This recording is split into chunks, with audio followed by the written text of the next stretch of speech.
தமிழ்நாடு அரசுக்கும் மீன்வளத்துறைக்கும் இந்த வேளையில் எங்களுடைய மீனவரின் நீதியின் குரல் சார்பாக ஒரு தாழ்மையோட வேண்டுகோளை இந்த வேளையில் நாங்கள் முன்வைக்கிறோம்.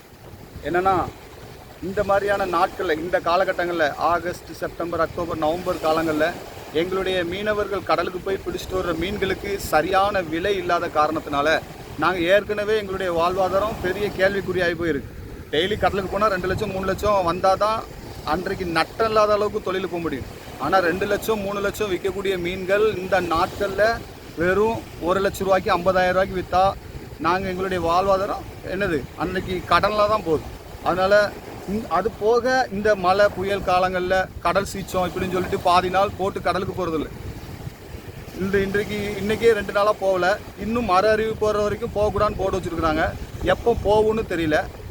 அதை ஒன்றுமே சொல்லலை. கடல் சீச்சங்கால நம்ம கடலுக்கு போக முடியாது தான். ஆனால் தமிழ்நாடு அரசு மீன்வளத்துறை எங்களுடைய மீனவருடைய வாழ்வாதாரத்தை கருத்தில் கொண்டு இந்த மாதிரியான நாட்களில் எங்களுக்கு குறைஞ்சபட்ச ஊதியத்தை வழங்கணும்னு தாழ்மையோடு கேட்டுக்கிறோம். எப்படி நீங்கள் விவசாயிகளையும் மற்ற தொழிலாளர்களையும் அவங்களுடைய வாழ்வாதாரத்தை முன்னெச்சரிக்கை தமிழ்நாடு அரசு முழு வீச்சில் செயல்படுதோ, அதே போல் எங்களுடைய தமிழக மீனவருடைய வாழ்வாதாரத்தை உயர்த்துறதுக்கான செயல்பாடுகளில் துரித நடவடிக்கை எடுத்து எங்களை மீட்டெடுக்கணும்னு தாழ்மையோடு கேட்டுக்கிறோம். நன்றி.